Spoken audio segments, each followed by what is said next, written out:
live as well. Yes, please. So Abe, just a little introduction about yourself, and then let's hit your presentation. Okay, thank you very much, Vikram, for organizing this awesome symposium. I don't want to be in your shoes organizing it. To be honest, it's a mammoth task, and I think you deserve a huge award and a big holiday after this. And thank you for Lama and Sina and Kato for joining us.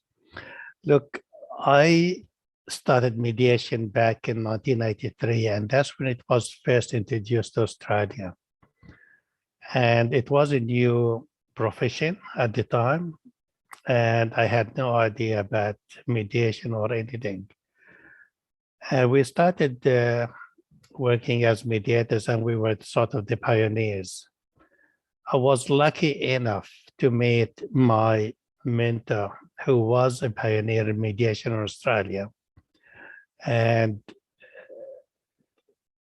she was amazing woman. And she was the founder of Conflict Resolution Institute, that she pioneered the mediation, and she took me under her wing for over 15 years until the day she passed away.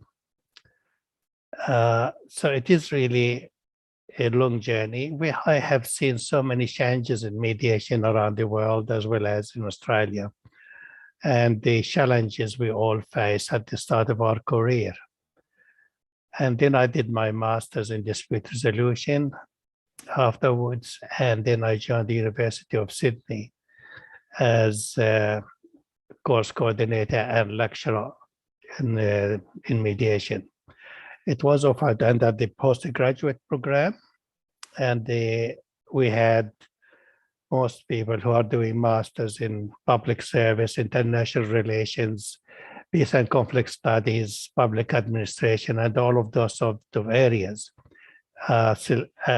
electing to have my subject because it is relevant to them. And mostly they are senior public servants, and communication and conflict resolution are really important skills for them to have. I started doing general mediation as any other dispute. Any dispute comes to my table, I used to take it. I did community, individuals, family law, and workplace. Then I did the Family Law Act changed, and they required mediators to have further skills. So I took another course at Bond University, and I got accredited as family mediator under the family mediation law. And this is really the journey I have so far in mediation. I'm still practicing. I'm mostly now focused on workplace mediation, and I do get quite a bit. I do family law as well, and that's quite demanding. So they are the sort of two areas I'm now focused on. I am a member of vice chair of the Cambodia Center for Mediation, and I've been delivering training courses to them. And actually, I am doing now currently a second group of lawyers there who are taking mediation. I'm working closely with them to establish a nationwide service, a pro bono, and they are doing extremely well. They are already doing the trainer program, as well as training new groups who will be joining them and start taking up cases from general public as well as from different referrers. I'm sorry, I don't want to interrupt you, but please also a little background on the fact that you grew up in the Israel-Palestine conflict and how you moved to Australia, and of course, how happy you are in Australia. Absolutely. Look, I was born in a refugee camp of Palestinian background in Jordan, and it was a difficult time for me. I witnessed the conflict, I witnessed the bombs, I witnessed the wars firsthand. I'm not talking just hearing about it, it's firsthand. I lived in bomb shelters. I saw my own brother being hit by Israeli rocket. I've seen friends of mine as I was doing the high school, and I'm saying this because it's relevant to what I'm doing now. I would during my high school exam, certificate exam, the hole was hit directly by Israeli rockets. 3 students were killed instantly, many injured, and we had them to be taken to another city to complete the exams on that year. So it was really difficult time. I could have carried the gun like many people have or had at the time, but I chose not to because I don't believe in violence. I never believed in violence, or I never believed in killing for the sake of surviving in a way. So when I came to Australia, I decided that peace and conflict is my way of working. It is my interest. So I'm interested really working in peace and conflict. And I joined the University of Sydney Peace and Conflict Center as secretary. And from there on, I got connected to many different groups and organizations. And I'm now working with the Peace Museum project, the Visible Peace project as well, where we want to make peace visible in the streets of Australia and everywhere else. So this is the sort of projects I'm working with outside my mediation course. I've been teaching school children peer mediation as well, and helping them to really work within themselves and resolving conflicts within the school's ground. Hey, again, I'm interrupting you, but Yes. you must talk about the peace memorial part, because it's all part of the culture of peace. Absolutely. You must talk about that. Look, I gave a paper at the University of New England last year, and I was asked what topic I was going to talk about. And when I looked around the landscape of Sydney and Australia or anywhere else, you find the statues of heroes, war heroes. We see war memorials. We see war museums. And we see everything to remind us about war. We talk about peace often, but we don't see it. It's invisible. You walk in the street, you don't see anything about peace. So really what the project I'm working with now with different local government areas is to erect a monument for peace where people can see it and go and reflect. What does peace mean to them? And that's really the important thing. It's about people being able to see there is something about peace. It's not just about the war hero, the statue that's sitting there, or the war museum, or the war memorial, all of that. We celebrate war every minute. There's celebration somewhere. But we don't celebrate peace in the way we should. This year, although we have the COVID and the lockdowns and everything else, we are doing 10 days of rising peace, where we're going to be able to have symposium similar to this. And we're going to give papers over 10 days. And that's going to be really important. And we have ICANN, who won the Nobel Peace Prize, participating, and we have IPAN and other anti-nuclear within the thing, and no first strike group. we have a lot of groups who are joining it, plus the United Nations Association are part of this. So it is important that we all celebrate around the International Peace Day.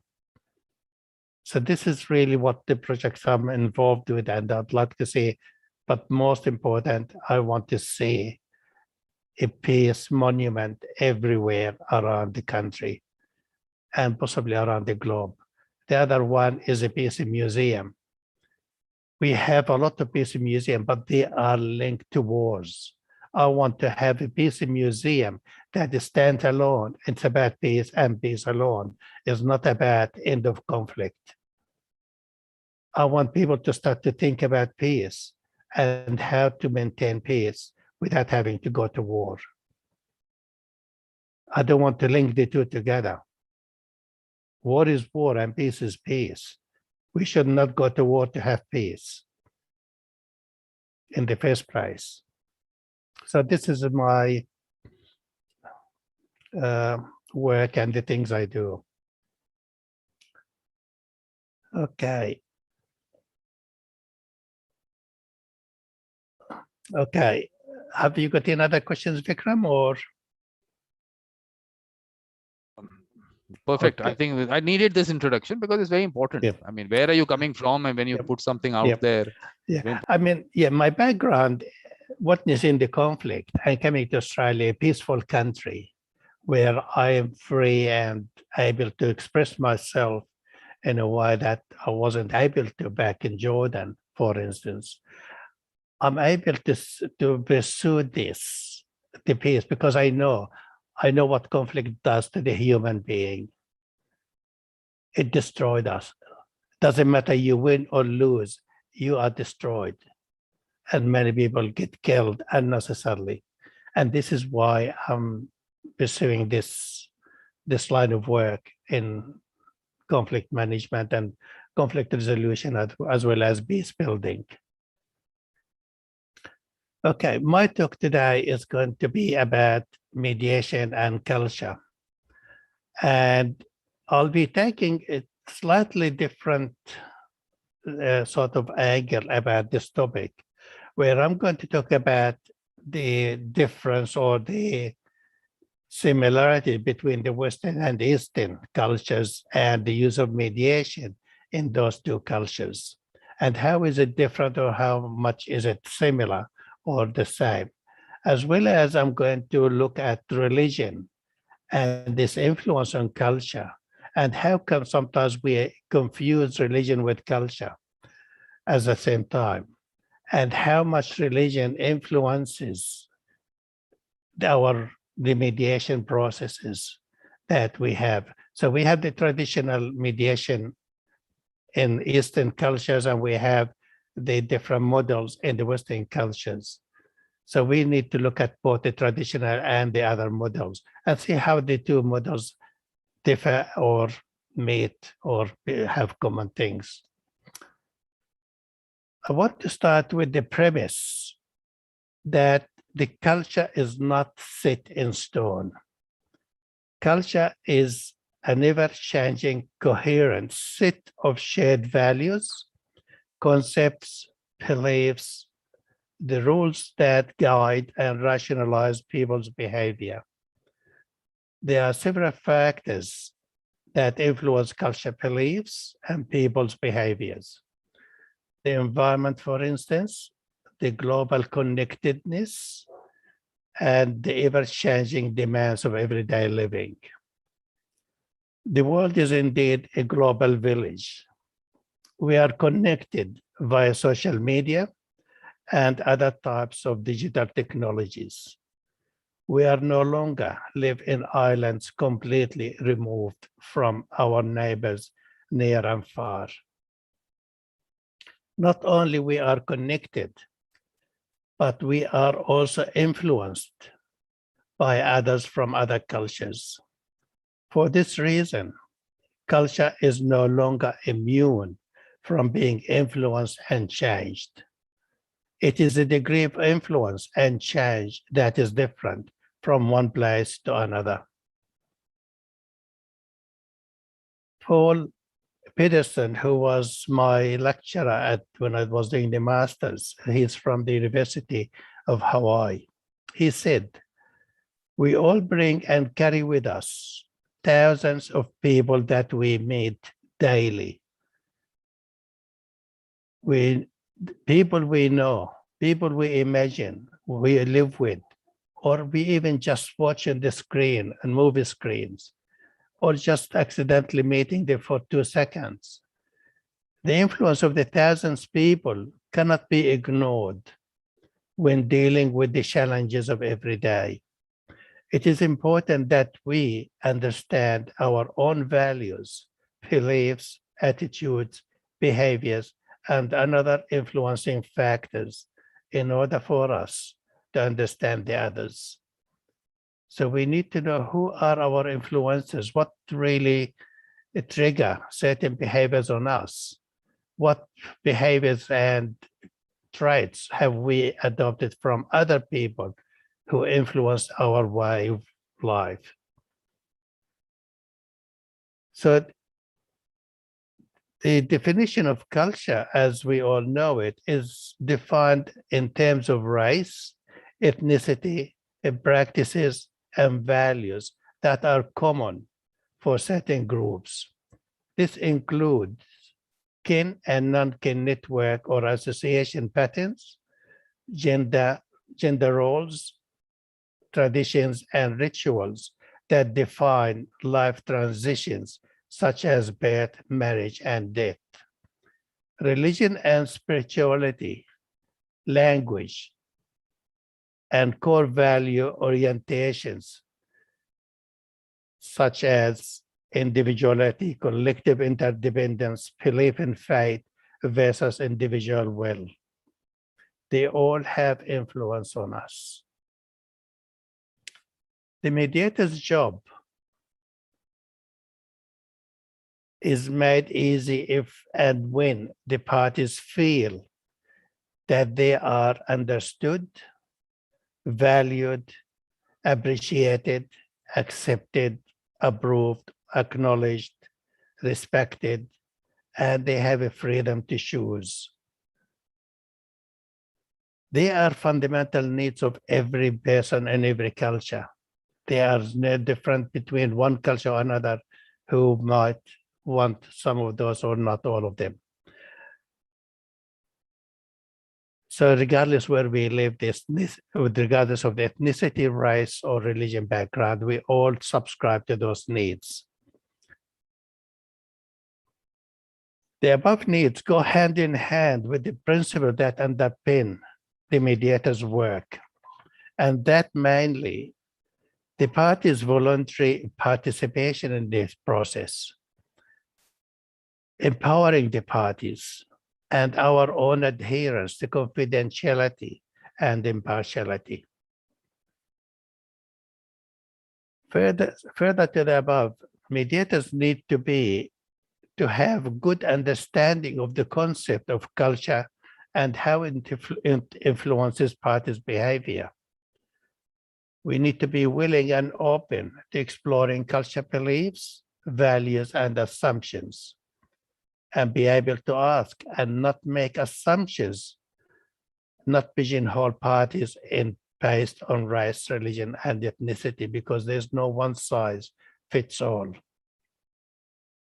Have the ability to function in ambiguous, dynamic, open-ended interaction, and have an open mind and accept there's no one size fits all. There are two elements in all mediations that really drives the mediation process, which is the positions of the parties and their needs. They are shared by all types, models of conflict resolution in all societies, both in Eastern and Western cultures. The mediator or dispute resolution practitioner's understanding of the positions and the underlying needs of the parties is crucial. The Eastern culture's model of resolving dispute are no different than the Western models. Both start with an understanding of the parties' positions by telling their stories and their needs, but are telling us what they want. The differences are in the way the practitioner operates and conducts the session. In most cases, parties trust the practitioner and allow him or her to lead them by way of a well-defined process in the Western model or by loosely defined process in the Eastern model. Parties from all culture backgrounds want a resolution to their conflicts. How it is done, that is a matter for the mediator to navigate. People from Eastern cultures have adapted to and accepted so many changes, and vice versa. The Western cultures also influenced by the Eastern cultures. So there is a cross-fertilization of cultures between the two. The legal system in most Asian countries, for example, are based or influenced by the Western legal system. Western influences in political, social, economic, educational, trade, and legal systems illustrate that regardless of perceived culture differences, there are no permanent barriers to change and acceptance of norms, values, systems from other cultures. Dispute resolution as we know it and practice it now is relatively new in most countries, including USA and Australia, and Asian countries as well. Like any other change, there is bound to be resistance and challenges when introduced. This was the case in Australia when we adopted the US-based interest-based mediation. Although both countries are or belong to the Western culture, it took the Australian public and the legal professions, including the courts, some 5 to 10 years to accept dispute resolution as an alternative to litigation or side-by-side to litigation. In discussing culture, one can't ignore the spiritual beliefs and religion. In many cases, culture and the spiritual beliefs intertwined with each other, and at times it is challenging to know what is religion and what is culture practice. This interchange between religion and culture in many cases lead to abuse by parties when used or to argue for or against a position. Our interpretation of the holy books varies from one person to the next. In most religions, there's only 1 or 2 holy books, yet we have thousands of conflicting interpretations of the text. In this paper, I will focus on Islam and its view of mediation.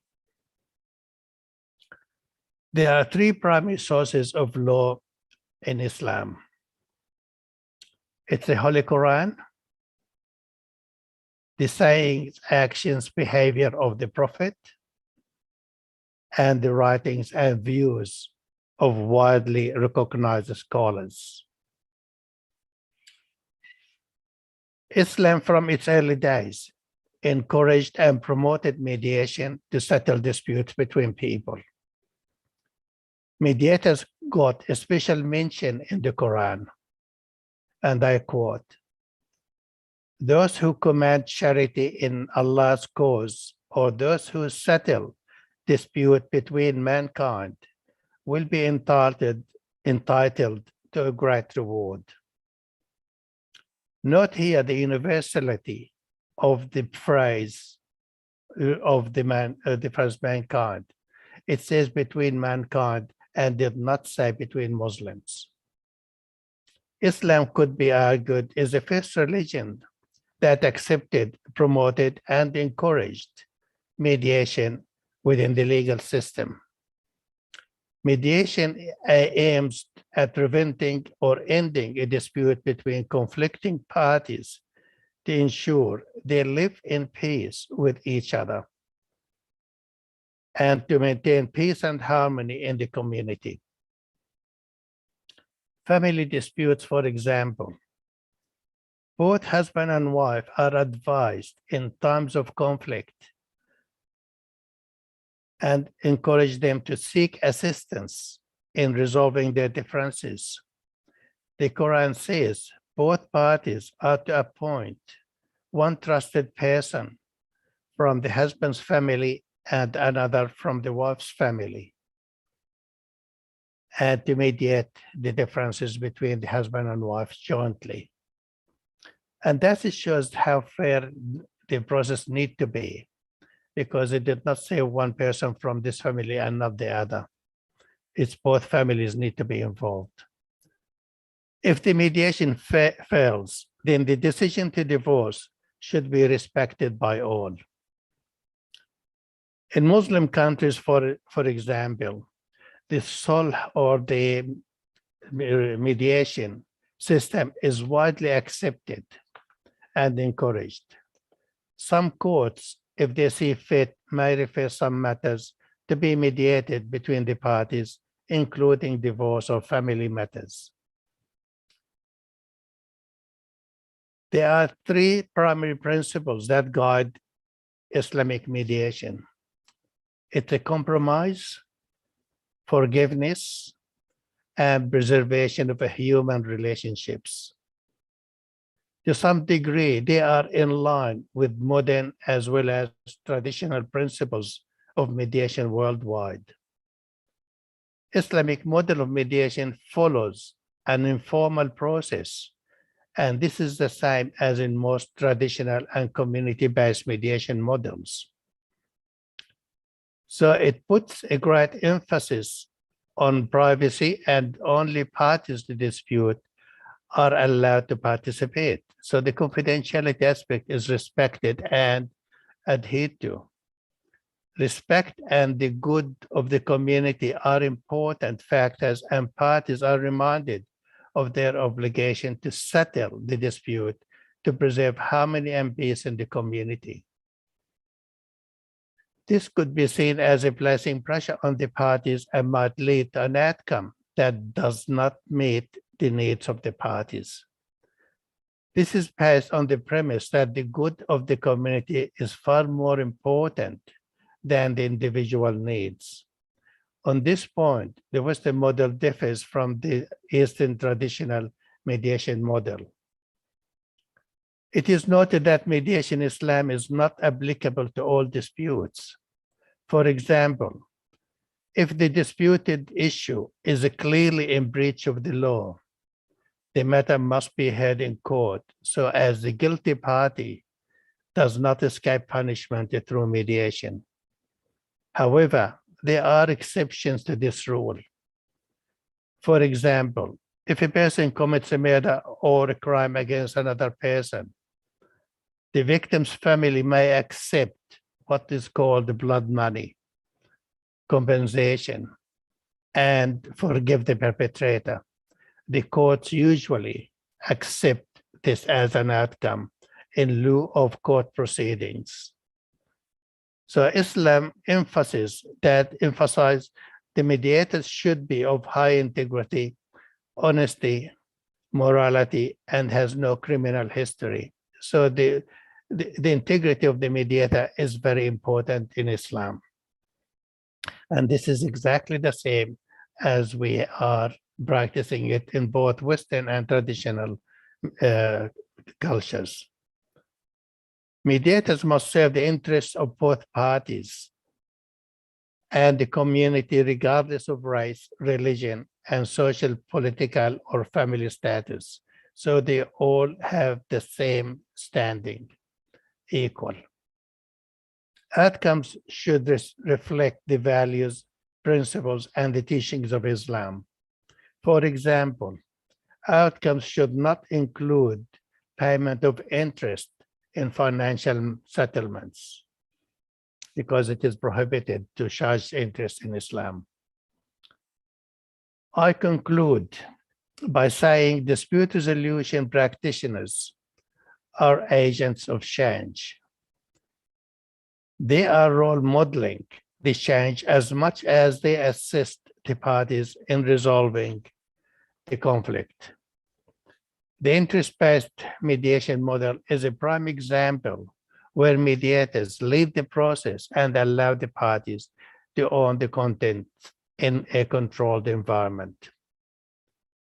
Regardless of the parties' culture backgrounds, the skill of the mediator, and applying the values and principles of mediations, and responding to the parties' needs, fundamental needs, are crucial in encouraging the parties actively participate in resolving their conflict using a Western or Eastern model alike.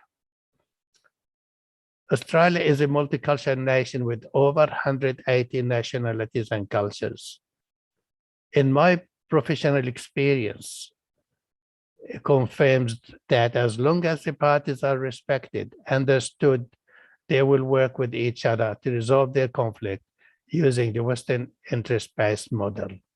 The primary issue for anybody is being understood and her needs are met. The process is secondary. Thank you. Thank you, Abe. That was very nice. Now, actually what happened was yesterday itself, I was talking to Reza. Reza is here. He's in Iran. And we were talking about Islam and mediation. So this whole concept of sulah. So I would ask him to come in because he would give you a better idea of how. One sec. Reza, please. Okay. Hello, everyone. Hello, Mr. Quadan. Hi, Reza. And could you please address a few codes in Islamic countries which they consider soul, we call it soul in Iran, as mediation? Yes, please.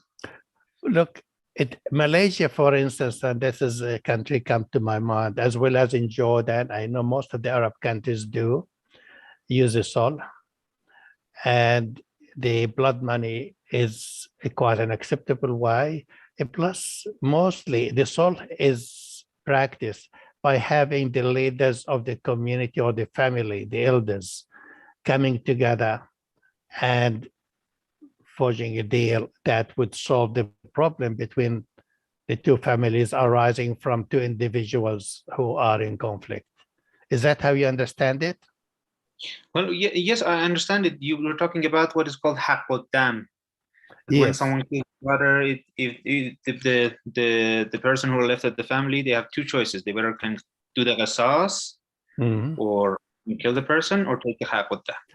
I'll give you one prime example where we all familiar with. Do you all recall the killing of Khashoggi in Istanbul by Saudi Arabia? Yes.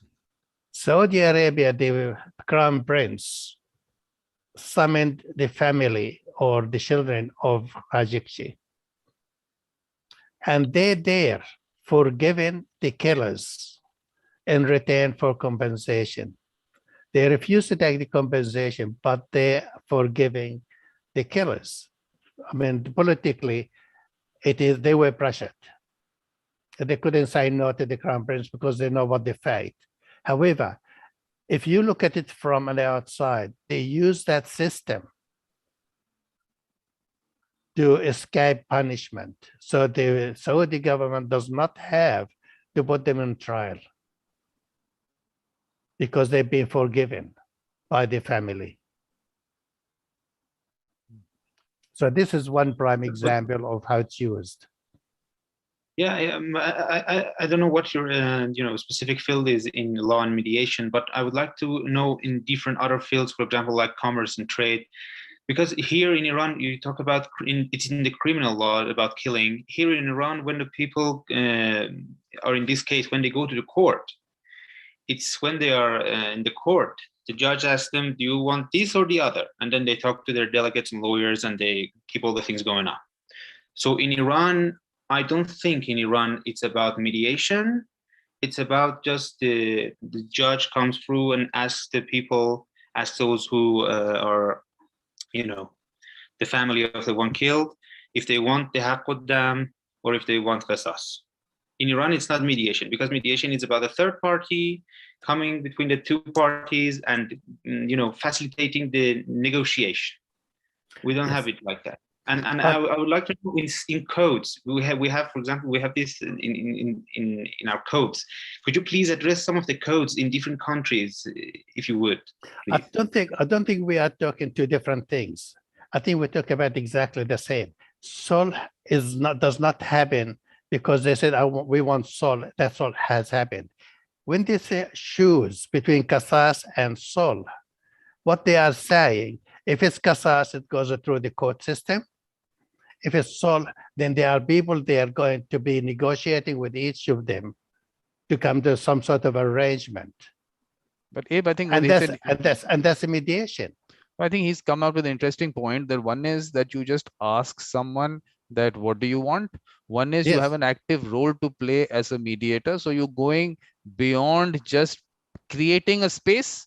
And one is that you're actually assisting in the process. So I think that's a good differentiation. But let's look at that. I mean, let's consider that. Well, even Australia here or any other court, if the parties choose to go through mediation rather than proceed with the litigation, the judge usually give them time to go either arbitration or conciliation or mediation, whichever system they use. Similar to Iran, what you're saying. They are the qisas, which is punishment by the court, or sulh, which is about forging an agreement. And the sulh, it is about getting together and solve the problem between them outside the court system. That's how I understand sulh. I see. Anything more beyond that, you can please elaborate. It's a good thing. I mean, this aspect needs to come out, because yesterday also we were trying to do that, finding out a bit from Shefan also. So I think this is an important area which we need to discuss. So if there's anything more, Reza, you have on this, that's good. It's good. Please put it across. Or in your presentation, you can put it in your presentation. I mean, whatever, you totally where you're comfortable. No, it's okay. If it's no problem, I would like to ask another question. Yeah. Here in Iran, we use the word sulh for more of a contract concept than a mediation concept, because mediation is also includes a process that people negotiate and then they reach a conclusion. But sulh in Iran, in our civil law, it is known as a contract. It is known as the mother of contracts, because all of the types of contracts can be concluded under this framework, under this frame. And they have explained it in the law that the sulh contract is a contract which stops a dispute right now, or a dispute that is going to rise up later. So it's more a contract. And for mediation, we use the word mianjigari, which is completely a Persian word. And do you use the sulh for both mediation and the settlement contract or not? As I've said earlier in my presentation, the process or the model is different from one place to another. How you reach that agreement or that contract. The contract needs to be two parties agreeing to something. How they reach that agreement to sign the contract. What process they use. I said the traditional way of sulh or other models is very loosely defined. So it can change from one place to another on how the mediator or the negotiator see fit. So when you're saying about they have a contract, how they reached that contract? They must have negotiated between the two parties for them to come on side. Is that correct? Yes, but not necessarily a third party is involved. That's why the definition in the Persian one is very wide. But I don't know. I think in the Arabian countries, it's mostly about the mediation when they talk about sulh. Yep. No, but it's still sulh. It is even negotiating between the two parties directly. That's mediation without having a third party. And in most cases, you will find there is a third party somehow, somewhere. It is negotiation about resolving conflict outside the court system. See, thank you very much. Thank you very much for the Yeah, explanation. I know, but it is different from one country to another as well. I take that and I agree with that. No, but I think this is actually something important. Earlier, I was just saying that between arbitration and mediation, I think we need to also bring out the difference between negotiation and mediation, because both those aspects might be confused in the process. That it is basically that Shifat just came in. I think maybe we could have, obviously she hasn't got the background, but I think it might be good to get her view also. Shifat, we were talking about mediation in Islam. So Abe, of course, given his views, and Reza had also said something which you were not party to. But do you want to give anything or any comment on that?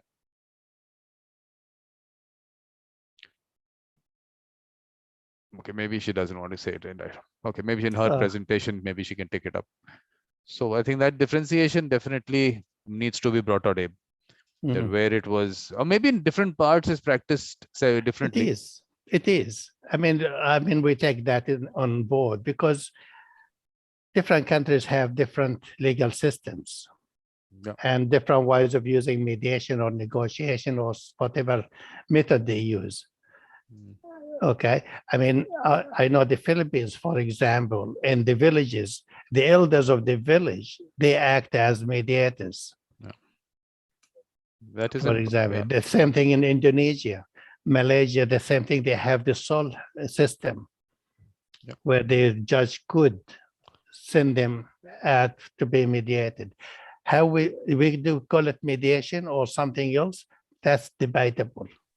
I think Prabhat is also going to come in on this. Basically, there's a concept of sulh. We actually say sulh kar. He will give an example. He wants to give an example from his village where there is a large Muslim population. Yeah, Prabhat. Yeah, hello. Just a thought that occurred to me. In fact, yesterday's conversation with Stefan as well. No, sorry, not Stefan. Doesn't matter, please. Yeah. So I remember in my hometown in Bihar, which has a which still has, and which used to have also even earlier, a very sizable Muslim population. However, it is not about the Muslims alone, but in general in the village, even in the Hindu community, we had a couple of people who were called sulahkars. Now, sulahkars were people who were respected and who carried some dignity in the community, and they could be from any of the communities, not necessarily the Muslim community.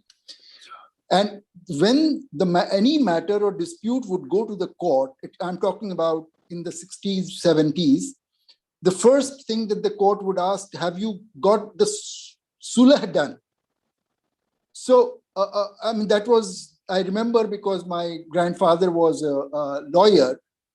So I used to find that word very fascinating, sulah. So there was the practice where the judge would ask if sulah process has been gone through. And sulahkars would be such people who were not nominated, elected, or designated in any way, but they were just sort of people who evolved as somebody who had a neutral frame of mind, respect for justice, and and were trusted. So I don't know if that is the similar thing that you're referring to, or it's any different. It is the same thing. It is I mean, there is, like I said, it's very loosely defined, a process and who is appointed as the negotiator or mediator. When I said the Quran said in divorce cases, for instance, or conflict between husband and wife, they appoint one from his family, one from her family, and they both come together and negotiate an end to the conflict. So it is loosely defined. I mean, maybe the mediation was not completely said in that way, but this is the process. And of course, like everything else, has evolved over the times. After 1,500 years or more, it has evolved to something completely different, similar to other cultures, old cultures. Nothing stays the same. But the principle of it is there. How we do it is different today than yesterday. So Abe, now this is of course in Islam. Now tell us about Elisaveta. She's from Russia, but she doesn't want to ask the question because there is a lot of noise around that. But she wants to know about the which kinds of conflicts are more widespread in Australia and practice of mediators. So do you want to take that? Neighborhood disputes are quite prevalent. And this is why the Australian government, New South Wales in particular, they initiated the Community Mediation Centre, where the mediators are appointed to mediate disputes between neighbors, communities, and individuals, because that will free the time of the police, the courts, and everybody else. And they're having 90% success in doing that. So it is neighborhood dispute. We have workplace, which I am quite busy with that. I do get a lot of workplace disputes, as well as the family law. It's extremely painful and lengthy. And they use a lot of mediation, and they are actually mandatory to go to mediation first before you coming to the law, family law in the court. But being a mature market, I mean, the other areas, obviously commercial mediation definitely must be quite prevalent. So in terms of the matters in court, I mean, how many people actually use it before they go to court, or is it part of the court process? And some background on that? Yes, we do. I mean, we have people, mediators, actually attached to courts, to the local courts, and they have a duty there like roster, where the court, the magistrate, for instance, will send the parties. If it's a matter that could be resolved in mediation, they send the parties, commercial ones as well, send the parties to the mediator in the same courthouse and try to resolve it. And he or she adjourns the case until the mediation has taken place and an outcome has been known to him or her. So yeah, it is. The courts, most courts look at mediation as a first option. And what about in terms of when we say, is there a culture of mediation? You can address that. And also indigenous communities, what is the situation there, if there's some basic background on that? We do have mediators from the indigenous communities, and they do practice it. However, in remote areas of Australia, the elders, similar to any other traditional mediation model, the elders do come there and actually take that role. And it's been successful in those communities because that's how they operate for many centuries, just doing that. It's about resolving their own conflicts. They understand each other better, and the Australia government accepts that system and recognize it. So there is enforceability of that particular settlement agreement. Well, normally it does not come up with a jail sentence or something like that. They have their own summary sort of ways of punishing, including sparing of the leg or part of the body. That's the harshest part. But apart from that, no, it is practiced. Okay, so because I found it quite interesting, in indigenous communities, you have these interesting restorative justice practices, which I saw was quite interesting. Similar, maybe what you're talking about. I think that's what it is.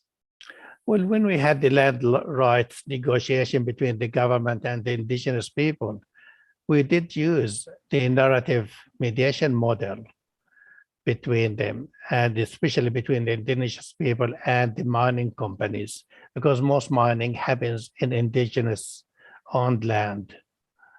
And Australia recognized the ownership of the land to the original people. And the mining companies and other corporates, they pay royalty for being on the land. So it is recognized, and they use that mediation, which is a very, very important case in Australia the Mabo ruling. And that's a milestone in the Australian relationship between the Indigenous people and the Australia as a government. But I think a little bit more on the community mediation, because that I think is an important area which needs to be developed in a lot of places. So is it, yeah, so a little bit on that. Okay, well, community mediation, it is funded by the government, where the mediators get paid, but the parties utilize the service free. And the principle behind it, the cost of having a matter to go proceed through the court system is much, much higher than paying $30, $40 an hour to a mediator and resolve it in 5 hours, for instance, than having it to go through the court system, police and other, and as well as they have to take time off work, and it's never resolved. Court only have one winner, one loser, and the loser will always pursue the matter. So it's very time consuming, costly. So the government thinking paying $500 to have it resolved outside the court is much better and friendlier, and they preserve the harmony in the community as well, that people reach their own agreement, and is skilling the people on how to deal with disputes themselves in the future. So the community mediation is really doing a marvelous job. And if people just think about the money, the cost of it is less than 10% of how much it would have cost the government had it proceeded to the court system. And plus, let alone just the cost of it, it's the waiting time, where could be important cases need to be in the court. They are but for 1 year or 2 years waiting time. So it's really, we don't have that problem of the waiting time. Is there a culture of mediation which people understand that mediation should be what they should resort to? Or are you in general, I mean, is it not a very litigative society? Not, I mean, how has that changed over time? Because I tell you, Abe, we have been discussing the effects of colonization, which I want to do a special session on, the effects of colonization on mediation in the places where they were in colonies. So that part of it, how did Australia, obviously, I mean, Australia, of course, I mean, how it's developed on that, a little bit on that? Yes, look, the culture of mediation is really relatively new in Australia. I mean, like I said, back in 1981, that's when it started. We are only about 40 years now in mediation. We still have some resistance in some quarters, but not that strong. People accept it readily. I have mediated thousands of cases, and regardless, they are the first time in mediation or second or third or fourth, they all accepting and they participate. I mean, I did mediation 2 days ago for people who have never been in mediation before, their neighbors, about certain dispute on the land. So it really was interesting to see how quickly they adapted and just went with the flow and resolved their conflict within 3 hours. It's really, and there's a huge acceptance. There's a lot of advertising, there's a lot of TV programs as well, and people are exposed to the system. But what about the children? I mean, is peer mediation an area where work is happening? There's quite a few in the schools, and I've been teaching at schools and high schools about mediation. We have a competition run by the Law Society, and I participated as judging the competition. And we have schools actually learning peer mediation and coming in a competition, a statewide competition, and it can be bigger than this. So people, children or high school students at least, they are exposed to mediation and what mediation can or could do to them. And they take it back home. Yeah, because that's why I say that basically that culture of mediation has to start from there. So there's a lot of work that has to happen all over the world. Abe, you have to be part of that. You have to take people through that. So what I will do is now, if there's anyone else who has something specific or just you want to just thank Abe, please, you can unmute yourself and you can just thank him, and then you can. Thank you. Look, standing ovation might be a little difficult. So we're all there. You can unmute yourself and do it, whatever. It's totally what you're comfortable with. So thanks a lot. Thank you all for giving this opportunity to talk about it. it was really nice, Abe. I think it was covered a lot of areas. I think it was very nice. I hope everyone agrees with me. Even if you don't, I don't think you're given an option on that. Well, okay. we need to promote this everywhere. Absolutely. Thank you. Thank you.